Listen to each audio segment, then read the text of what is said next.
ให้เจให้จิตกายจิตใจเงินไหลนองทองไหลมาเงินดอลลาร์ไหลเข่าผลคอมีสุขภาพแข็งแรง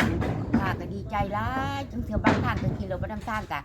แบบว่าน้อยใจก็ให้ย้อนยังแบบดีใจชุมเจ้าช่วยกะสาธุบุญคำนำชู นี่แหละความดีใจเนาะพ่อแม่ ดีใจแห้ง เพิ่นก็เบิ่งเจ้าอยู่ป่าเพิ่นก็นั่นอยู่หั่นแหละที่เพิ่นเว้าหั่นแหละโอ้ยไล่มาทีละเคสนะ โดย เพิ่นก็ เฮ็ บ่ ด ได้ พร้อมกันทีเดียวพัดบ่ได้เนาะ บ่ได้ขอบคุณว่านักโทษเนาะ ป้าก็ยังขึ้นอยู่ก็จ้า ทางเวที เพิ่นอยากสิ เพิ่น เห็นความดีของเฮา โดย ป้าก็สู้ได้ แบบบ่ถอยสู้แบบว่าความดีแบบเฮ็ดหยังจะเฮ็ดแต่ว่าครอบครัวมีอยู่มีกินนะครอบนะครัวแล้วทำความดีไป โดย มีมื้อหนึงเพิ่นหักสิเห็นเฮาก ระเบื้องนี่กระเบื้องเก่าได้นี่เนาะ กาวกระเบื้องเขาจะเพิ่นร้านเคยขายให้200,000แล้วเอามามุงติด ตัวมันดู อีดน บัดนี้มางออกก็เก็บไว้มุงเถียงให้เถียงนา ป้าสิเก็บไว้มี เสาต่อเบิดเนาะบ่ ต่อ แต่ เบิดเสา มันเป็นเฮือนโบราณเฮือนตะกี้เด้เนาะ โบราณต่อใส่ใหม่หมดเอาเลย อย่าลืมกดติดตามเพื่อเป็นกำลังใจให้ผมด้วยนะครับทุกคนขอบคุณมากๆครับ ตกพี่น้องเปิดภาพขึ้นตอนบ่ายๆตอนแรงแล้วบาทนะทางลูกป้าแตวหรือว่า กับผัวป้าแตวพี่น้องเพิ่นก็ได้มุ่งไปแล้วด้านหนึ่งแล้ว แต่ว่าเพิ่นบ่ทันตีป้านล้มใส่เพิ่นมุ่งก่อนเพราะว่าเพิ่นฮ้อนเพิ่นว่าเลยมุ่งก่อนต่อเฮ็ดด่วนจีอหลีนี่ด่วนพี่ลึกพี่เหลือกระดักกระดอเนี่ยสบายดีเด้อหนุ่มเด้อคือด่วนแท้ฮะอ๋อแต่คักแห้งบาดนี่เนาะอันนี้จังแม่นช่างมุงกับเพียงคักอหลีนี่เนาะไผเป็นผู้ยิบน็อตนี่คือแม่นแท้นะฮะนี่นะน็อตนี่นะเห็นปะจะต้องขึ้นไปชี้ย้ายไหมตัวนี้ เห็นปะจะต้องแง้งเข้าจักหน่อยตัวนี้ฮะลมมามันเปิดไปของเจ้าได้เจ้าจำดอกไม้แล้วเอาใครอยู่ซะโอ้เด้อพังเด้อข่อยสิเว้านี่เจ้ามุงแล้วล่ะจังเฮ็ดตัวอื่นจังใช้เส้นเป็นขั้นเป็นตอนไปเด้อเพราะว่าข่อยสิเบิ่งหั่นนะแล้วเงินน้ำข่อยยัง 4,000 มื้อหน้าแล้วข่อยสิอันสั่งวงกบเข้ามาทันถ้าเจ้ามุงแล้วแล้วให้เจ้าตอกเส้นตอกอันนั้น มีแต่มุ้งก่อนเนาะ แม่นมุงก่อน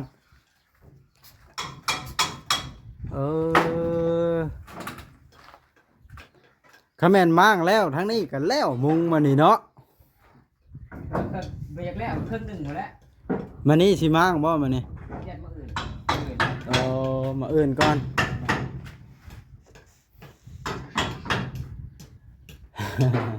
เมื่อยแห้งเลย เมื่อยแห้งแล้วมานี่เฮ็ดแต่เด็กบ่มานี่ แต่เศร้าแล้วเห็นแต่เศร้าแล้ว ตื่นแล้วเฮ็ดเลย แม่พักก็ลงมานี่มุ้งแล้วอยากให้มันแล้ว อย่างให้มันแล้วก่อน แม่ มันตากหมอกได้เนาะ แม่ ดีใจน้ำเด้อคอยเฮ็ดคอยไปแต่เจ้าก็ได้ โดย ลุยของตัวเอง ดีใจอยู่ว่าเจ้าก็ได้ ดีใจเหรอ ได้คือบ้านคือเมืองหมู่แล้วเนาะ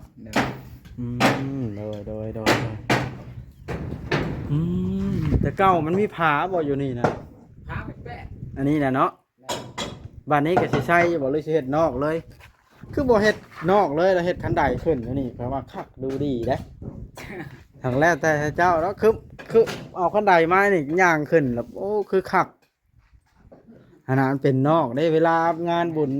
เทื่อมีงานบุญเทื่อค่อยมากินชิ้นงัวเด้มันค่อยขึ้นเบิ่งดังเทิงกัน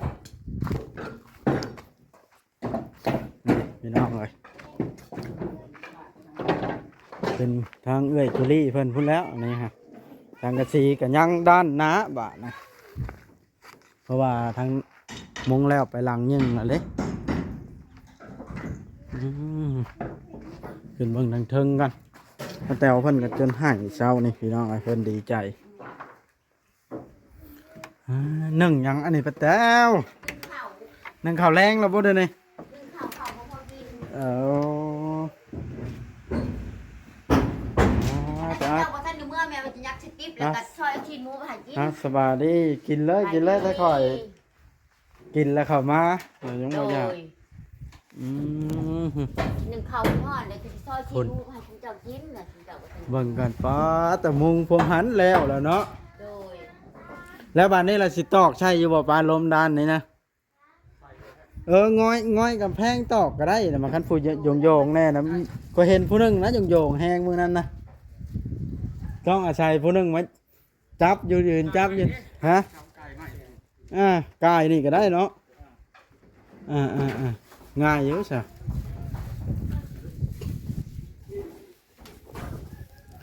ตัวนี้ละมื้อหน้าก้อนบ่สิมางมื้ออื่นโดยมาสัมภาษณ์ป้าแตวนี่พ่อลูกแพทย์มาป้าแตวก็ไปนั่งหยุด ได้บ่ปดก็ได้เป็นเพียงปดก็ได้ หมดพดก็ได้มันขี้ดินก็เถอะเพื่อนเจ้าแล้วเนาะ มาโลดจังหวัดจังแถวไปคันให้ แม่นบ่เดี๋ยวข่อยดิ อันนี้ลูกชายป้าแตวบ่หรือหลานอันนี้ก็ได้ ร้านบ่ โดย เดี๋ยวข่อยสิรีวิวฮอบก่อน มันสิมากไหมสร้างวงกบเอาวงกบอัน80อันนี้เนาะเราเปิดขายข้างนอกจะได้ตั้งอยู่พี่ โดย เนาะต้องเอาวงกบอัน70หรือ80อันนี้วงกบ2เมตรนี่บ่ได้เพราะว่าคานเราต่ำเนาะ โดย หรือว่าเอาวงกบใหญ่แล้วเปิดเขาในแล้วตั้งกายกันเลยก็ได้จะคักขึ้นกันฮะต้องคอยสิถามผู้เฮ็ดอยู่ตัวนี้ ไฟนี่มุ้งมื้อเช้าบ่บ่ แม่นไว ติดตัวพี่น้องเอ้ยไม่ว่า เพราะว่าไม้นี่เพิ่นสิเอาโตมันใช้ได้พี่น้องเอ้ยใช้บ่ได้เพิ่นก็สิทิ่มโตเฮาสั่งมาวานนี่ล่ะเฮ็ดผากับบัดเฮาแอมผาแล้วมันสิบ่เห็นไม้นี่มันสิงามออกมาอำส้มนี่เนาะคันเฮ็ดแล้วหั่นนะเนาะบัดนี้เบิดไปจักทงแล้วน็อตนี่ใช้สั่งอ่ะ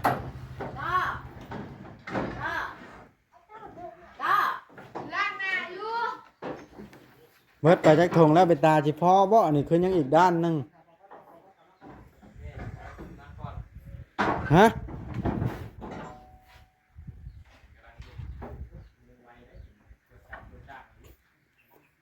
แบบว่าจวดอลิอันนี้เนาะ โดย เห็นได้สิตอกได้ครับยิบน็อตแล้วตอนนี้แล้วละมั่างตัดบ่แล้วจังตอกอันปานลมใช่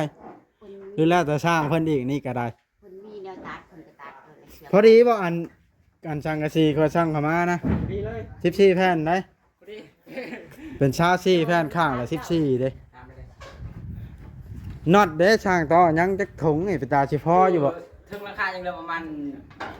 1 ถุงหนึงอยู่นี่ถุงหนึง แม่ แสดงว่าอันค่อยมันอันจักถุงก็6ถุงบ่ 6ถุง เบิดไปแล้ว เบิด เบิดไปแล้ว4ถุง 4ถุง แสดงว่าค่อยต้องเอาเข้ามาอีกมัน2ถุง โดย เนาะ ไปแล้วเอาเข้ามาอีก2ถุง เพราะว่าอันเบิดไป4ถุงแล้วมันแล้วเด้นี่ตัวนี้ เพราะว่าตัวนั้นมันก็เท่อกัน โดย เนาะหน้าผากไปถึงยังอะนะ ทำใหม่อีกว่าทำใหม่เด้ เอาสู้เฮ็ดไปก่อนซ้ำเฮ็ดตามงบให้เฮาได้นี่แหละก็แต่เว้ย โอ้ยแต่นี่ก็ดีใจแหละ ดีใจบ่ซ้ำนี้กันมาสร้างต่อขอยสิถามก่อนอัน โดย วงกบนี่เจ้าสิเอาชูงเท่าไรนี่เจ้าสิตั้งจูนี่หรือสิตั้งกายขึ้นนี่ ที่เหลือตั้งอยู่นอกเลย สิตั้งกายขึ้นทางนอกนี้ แม่นขายข้างนอกพี่เอาขายออกนอกเลย สิขายออกนอกบ่แพนอ๋อเอาชูงเลย ชูเลยนะ เอา2 เมตรซ้ำหมู่เลยเนาะ แมตร80ปลาย90นี่แหละ เรื่องอันนั้นอ่ะได้ตัดเอาเพราะว่าวงกบเขาสิมี2 เมตรนะส่วนลายปกติมาตรฐานนะ เอา2 เมตรตัวแรกมาเลย ให้เจ้าตัดเอาเนาะ ตัวนั้นก็เอาสูงคือกันเนาะเพราะว่าเอาเข้ามา2วงเด้สมมุติว่าเพราะว่าเป็นหยังมันจังบ่เข้าแบบปานใดเพราะว่ามันเป็นเฮือนตั้งแต่สมัยก่อนเนาะเอามาดัดแปลง เอาไปยังต่อเอานี่ไม่ของพวก โดยอืม ข้าวพอกินมาหนึ่งเป็นเจ้าบ่ทันน้ำมันเสีย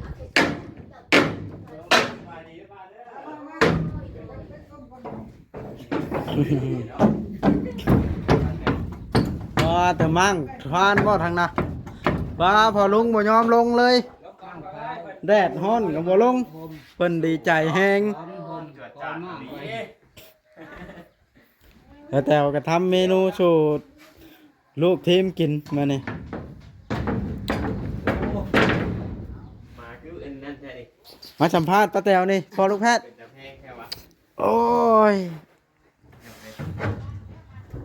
มาถามความรู้สึกของเราดูได้คือบ้านคือเมืองหมู่แล้วเป็นจังไดนี่ คือสิดีใจแล้วเนาะป่าเนาะ โอ้ยดีใจแต่กี้ได้ยินแต่เอ้ยน้องได้ก็บ่ได้ยันเรียนยันเลือกเลยเอ้ยน้องได้ก็ดีใจบัดนี้ก็คิดน้อยใจอยู่กูเป็นหยังจังบ่ได้เด้แต่พี่น้อง ก็ ถ้าแปลว่าก็ยามันว่าต้องสู้หยังเฮ็ดความดีถูกกับยากก็ตามเพราะเพียงแต่ว่าเฮารู้เฮาหมั่นเฮาเฮ็ดพอได้อยู่ได้กินในครอบในครัวถ้าบุญเฮามีฮักสิได้เพิ่นสิดีสิแย่งป้าก็ยังเคยกอบใจว่าเพิ่นสิเฮ็ดให้กำลัง เลย ถ้าได้ที่นี่แล้วก็สาถูกยกสะเก้าเข้าใส่หัวขอให้เจให้จุกกายจุกใจเงินไหลนองทองไหลมาเงินดอลลาร์ไหลเข่าขนคอให้มีสุขภาพแข็งแรงป้าก็ดีใจหลายจังเทื่อบางทางก็กินเราบ่น้ำตาลกะแบบว่าน้อยใจก็ให้ย้อนหยังแบบดีใจ ชุมเจ้าช่วยกะสาธุบุญคำนำชู นี่แหละความดีใจเนาะพ่อลูกแพทย์ ดีใจแห้ง เพิ่นก็เบิ่งเจ้าอยู่ป่าเพิ่นก็นั่นอยู่หั่นแหละที่เพิ่นเว้าหั่นแหละ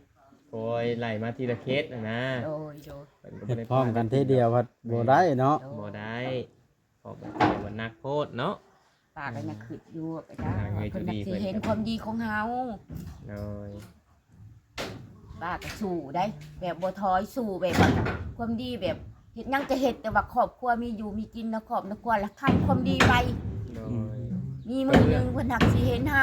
ก ระเบื้องนี่กระเบื้องเก่าได้นี่เนาะ ก้าวกระเบื้องเขาจะเพิ่นร้านเคยขายให้200,000แล้วเอามามุงติด ก่อนเป็นรู อีดน บัดนี้มางออกก็เก็บไว้มุงเถียงให้เถียงนา ป้าจะเก็บไว้มี เสาต่อเบิดเนาะบัด ต่อ แต่ เมิดสากระดก มันเป็นเฮือนโบราณเฮือนตะกี้เด้เนาะ โบราณต่อสมัยมัดพี่น้องเลยก็ได้ขึ้นมาจ้าเถื่อนในชาแตว เอาซ้ำนั่นก่อนเอาซ้ำครอบมันก็สิเฮ็ดยาวมาฮอบพี่คือแผ่นนาวิมันยาวมันใหญ่เกินมันก็สิเบิดหลายเนาะมันสิบ่พอฮอนไม้เส้นพุ่นแหล้วงบที่มีก็ได้หั่นมันก็ได้2ห้องแล้ว แก้มหันบ่บอกว่า แอม มาฮอดทุ่งนี้บ่ แม่นแอมมาฮอดตัวนี้ ตัวนี้ก็เป็นเสียเด่นในกระทักอยู่ได้นี่ นั่งเล่น นางเด่นนางยังก็ และคันมีไม้ก็ใช้เส้นมัดตัวนี้แหละสีใช้ผ้าเป็นนอกกว้างเลยเนาะ มันกว้างกระทักคือกันพวกคุณแต่ไว้เฮ็ดของนอน เวลาเป็นบุญเป็นชิ้นพอลูกแพทย์มากินลาบงัวเนาะ แม่นบ่ก็มีวันนั่ง เลย อ้ายแล้วข้าวน้ำป้าแตวไว้อยู่ใช้เดี๋ยวนี้เป็นข้าวสารเป็นข้าวเปลือก ดูตลาดข้าวเปลือกหมดได้ยังสอบเดียวเขาชิป12สอบไปซอยเพิ่นหันแล้วก็ยังสอบข้าวเปลือกยังสอบเดียวแล้วป้าก็คิดอันนั้นแรกกันสิหมดแล้ว 1 มื้อ 1 2เทื่อหมดแล้วเนาะ ให้คนงาน ก็ กิ ห น ลาย ว่า คนเน่ เดือนห เงิ นึ่ น ง ป้าแตว เดือนหนึ่ง100 โล อ่า ทาชีหันก็เดือนหนึ่ง4 สอบ4 สอบข้าวเปลือก เดือนหนึ่ง2 สอบเข้า สอบข้าวสาร คือว่านักหน่วงได้นี่เนาะ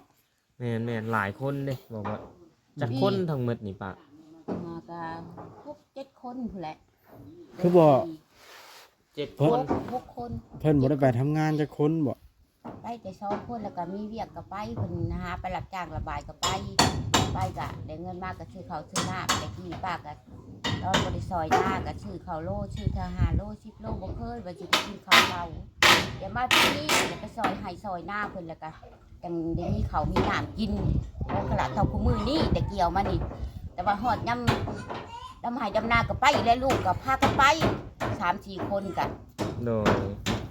ไปสอนหน้าเพิ่นนั่นแหละ โอ้ พอก็หาเงินเข้าอยู่นา เฮ็ดเนาะไปซอยไปนั่น ทีนี้ขายถ่านขายดีก็พอได้ซื้ออยู่เพชรปลาแดกเป็นนัวบางครั้งก็เหลืออยู่เอาก็ได้ซื้อคงอยู่คงกินทานน้ำลูกก็ไปแกเอาหล่อหนูชิมังแล้วก็ไปแกเอาตะเล็กตะน้อยมากไปสู้เขาได้แค่2-3 สอบ สู่ไป สู้ป้า เนาะ สู้ป้าให้ลูกสู้แบบว่าบ่ต้องท้อแต่ที่มันทุกข์มันยากแต่อย่างเฮาบ่ต้องว่าขี้ข้านต้องดุได้หน่อยได้หยังก็ตาม อันนั้นป้าแตวมีแต่ว่าเรื่องเฮือนเรื่องชาตินี่เจ้าแนะนำบอกลูกบอกเต้าเฮ็ดของตัวเองนะมักงามก็เฮ็ดงามมักขี้ร้ายก็เฮ็ดขี้ร้าย โดย คอยเฮ็ดไปเฮ็ดอะไรมันสิงามหั่นล่ะ โดยกับพังหนึ่ง แล้วแต่เจ้าเนาะ แม่นสิคักสิแน่ของตนเอง โดย ไป สาถูกลูกหลานบอกให้ลูกให้ดีกับยกเสเก้าเท่าชื่อว่าปากกับบ่ลืมดอกบุญคุณแต่ว่าได้แต่ความปากความเว้านี่แล้วตอบถึงเจ้า ก็สิก็แตวก็คือสิอันนั้นบาดนี่เนาะบ่อายบ้านเมืองหมู่บันไดเนาะ อายบ่อาย แต่เก่ามีได้ชาวบ้านเขาเคยได้ยินได้ไปเขาเว้าอ้าวป้าแตววัดคือ ก็ บ่เห็นได้หยังเพิ่นว่าหั่นนะ เพิ่นก็เคยเว้าอยู่ตะกี้ป้าก็บ่ผิดแล้วก็เพิ่นก็เคยเว้าว่าบัดนางแตวแล่นตลอดว่าคือบ่ได้หยังป้าก็เลยเว้าว่ากะเพิ่นสิเฮ็ดให้ตำลังก็บ่ตอบเขาแน่นั่นเพิ่นยังสิให้ตำลังความจริงกับป้าก็ยังบ่ได้ยินความเพิ่นเว้าแต่ว่าตอบเอง เกิดในใจปลอบ คือ ใจ ในใจว่าความดีมีมือหนึ่งเพิ่นจะเห็นคุณค่าของป้า แต่ว่าเพิ่นคนดีนี่เพิ่นต้องมองเห็นอยู่แล้ว คนมีบุญวาสนานี่เนาะเพิ่นก็ต้องว่าผู้นั้นแนวนั้นแนวนี้เพิ่นก็ต้องแนมเห็นเฮาเพิ่นก็ต้องเห็นหายปากก็คือแนวนั้นจังว่าสาธุบ่ได้ลืมศาสตร์พระบาทคุณเพิ่นขอยกเก้าเท่าใส่หัว เป็นห่มโพห่มไห้ให้แม่ป้ากับเจ๊กับป้าก็ดีใจหลายจนห้องจนหายพุ่นแหละพันนั้นไปนำทางก็ขึ้นทุ่งใจดีแล้วก็หาย เอาง่ายๆแล้วจนบ่จักแนวสิ บ่จักแนว ข สิ อบ เฮ็ด คุณเพิ่นล่ะเนาะ ดีใจ มันบ่จักแนวเฮ็ด ดีใจ โดย เอ้าบ่ลงมาพักแล้วบ่ เรี บาย ด บ นี้ ร้อย สวัสดี มาดีพอลุง พักผ่อนบ่บัดนี้เมื่อยแล้วเฮ็ดแต่เช้าบ่ลงเจ้า ไปเศร้า เออ จนค่ำมีแต่ว่ามื้ออื่นนี่ลุยมั่งกับเบื้องนี้เนาะบ่คันอันยังบ่ค่ำอะไรก็มั่งเลยนะคันว่าว่างตอนแรงเนาะ แม่นบางทีก็สิใจก้อนล่มก่อน ใส่พัดลมก่อนบ่ ต้มขึ้นไปข้างหลัง โอ้เอาแล้วแต่ แล้วก็คอยใส่ทางนี้เนาะ แม่น ใส่ทางนี้มุงไปนอนกลางไหน เขานอนอยู่หันพ่อน้ำหมอกบนโต๊ะหัวใหญ่ขึ้นมาพี่แต่มั่งตัวนั้น จักเม็ดนี่พอลุงคมยาวนี่ มันบ่ได้จับกัดเนี่ยว่าได้ ห้อง เงิน น้อยห้องใหญ่ เออ พ่อจำได้ต่อไปให้ ก็ไปเรื่อย แม่น เฮ็ดไปเรื่อยๆให้เนาะ คน ๆ ใน คือ เรือน ยาว หลายแน่ นะ ว่า โอ้ คือตาเห็นนั่นแหละเนาะตาลูกเห็นนั่นแหละคนบ่ขาด โดย มาผักมาเช่ามาหันมานี่หมู่ครูเขาหลาย เด็กน้อยเขาก็มักติ ในเฮือนเขา เขามา ลูกเล็กน้อยในเฮือนนี่ก็หลายเติบ อืม ยามบ่มีเขาก็เอาข้าวเอาน้ำมาให้กินได้ โดย ตัก โด มาย เท่าสิ5 โล 2-3 โลเขาหามาให้แต่เขาเอามาให้พวกบ้านนอกวันนี้แหละเขาก็เอามาให้ หมู่ครูลูกเต้าอะไรเนาะ โอ้ยเขาเห็นคนดีเขาก็ มาเช่าอยู่นี่แหละแย่นั่นแย่พักแย่เช่าแต่หันมานี่ว่าเฮ็ดเพื่อบ้านเพื่อเมืองนำ โดย ยาวๆไปตลอด อืมแต่เฮากับพ่อลูกแพทย์จะนาปล่อยให้ทั้งพ่อลุงพ่อป้าเพิ่นมาเฮ็ดเวียกพักผ่อนเฮาก็สิได้กลับออกแล้วได้มื้อหน้าผู้ใดสิมาเยี่ยมมาเบิ่งกันได้บัดนี้ โดยขอบใจ ค่อยสิบ่ได้มาแนะนำได้ว่าให้เฮ็ดแนวนั้นแนวนี้นะ โดย มักงามก็ให้เฮ็ดงาม มักขี้ร้ายก็ให้เฮ็ดขี้ร้ายเพราะว่าถ้าเจ้าเป็นช่างเด้ เพราะว่าเฮือนของไทเจ้าแบบไทเจ้าอยู่หั่นนะมากแบบใดก็เฮ็ดไปหั่นนะพอลุงอุปกรณ์มาครบแล้วหั่นนะเฮ็ดไปยังอีกส่วนหนึงบ่ ยังผ่าได้ ยังผา บ่ได้ผ่า โอ้ ได้แต่ไม่เช่นนี่แล้วให้เราเอาสังกะสีเก่าแล้วขึ้นมาตอก แต่ ได้ ตอกเส้น โอ้ยโดยบ่เป็นหยัง มีแต่ว่าเฮ็ดชวนตัวที่ว่ามันได้อย่างไรเนาะ แม่น เฮ็ดไปก่อน โดย ตัวใดมันอันนั่นก็ได้เอาไปเฮ็ดแนวมันคักของเฮานั่นแหละคือว่า แต่ว่าอยากให้เฮ็ดคักไว้ก่อนเช่นน่ะเทื่อเฮาหาได้ ในอนาคตก็บ้านสังกะสีออกก็ตอกใส่เนาะผ้าซื้อผ้ามาใช้เอง มันจะบ่ยากว่ะ อืม งามอยู่แล้วตั้งเส้น แต่ว่าเรื่องวงกบวงหยังน่ะได้ 100% แล้วเพราะว่าเงินน้ำข่อยน่ะมีอยู่ บ่ได้อันใส่นั่นบ่ ลุง เพิ่นสิใส่อัน ฮะหมดแล้วลูกเจ้าว่าอันตั้งอยู่นอกเลยเหรอวะตั้งอยู่พี่ แม่นตั้งเส้นอยู่นอกเลย เพราะว่าคันสิเอาวงกบพอดีตัวนี้มันบ่มีขายคำบ่สั่งพิเศษ เสามันก็บ่เชิงแน่เสามันก็บ่เพียงแน่เพราะว่าสิตั้งเส้นอยู่นอก บานประตูนะ เสามันก็ ได้ เนื่อง นะ กัน แต่ว่า นี่ เส้นนี่มันสิอยู่นอกหมดนี่เสานี่ทั้งมัน กระยามันจะติดอยู่พี่เจ้าตีผ้านั่นก็ได้คือกันงามคือกัน เสาบ่ได้มันเสามันเนื่อง เอาแบบระดับนี้ไปเลยนี่ตั้ง ตั้ง เส้น อยู่ นี่ นี่ ว่าแบบ ขอบ เนาะ ตรงนี้เลย อืม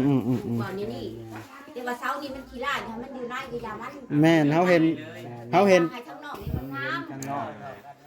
ผ้านะมันงามอยู่แล้วผ้ามันนะคันสมมุติได้นะ โดย ในอนาคตนะสมมุติถ้าเจ้าหาได้เอาผ้างามมาใส่นะ โดย เอาบ่ลูกแพทย์ขอยสิจบคลิปแล้วได้ คือการไปกันนะ เอาคัดชั้นอยู่ดีมีแห้งเด้อลุงเด้อเอามากล่าวคำขอบคุณให้เพิ่นให้พรเพิ่นก่อน ขอบมุกใจซา ขอบมุกขอบใจเด้อเป็นผู้ช่วยเหลือ ช่วยเจ๊กะ จูลี่ สุขภาพเข้มแข็ง ท่านให้ ส่งถ่ายปีเก่าปีใหม่เข้ามาแล้วพอเพิ่นมีโชคมีลาภเด้อสาธุ เลยอ้าวเอาโอเคบาทนี่เนาะประวัติก็สิได้ขอจบคลิปลงจำนี้ซะก่อนพี่น้องเอ้ยขอขอบคุณผมขอบใจทั้งเอ้ยจูลี่หลายๆที่มอบหน้าที่นี่มาให้บวัดเป็นผู้ดำเนินการก็ได้มีงานการถ่ายคลิปเนาะเป็นไรก็ขอให้เอ้ยอยู่ดีมีแฮงเด้อเนาะขอให้เอ้ยสุขกายสบายใจให้พรคลิปทุกคลิปกะยังบ่เทียบเท่ากับความดีที่เพิ่นมอบให้แต่ละคนพี่น้องไอ้เนาะขอให้เพิ่นมอบง่ายๆซะอายุหมั่นขวัญยืน100 ปีพันปีเด้อเอ้ยเด้อสบายดีผิดพลาดก็ขอโทษน้ำหลายๆเด้อ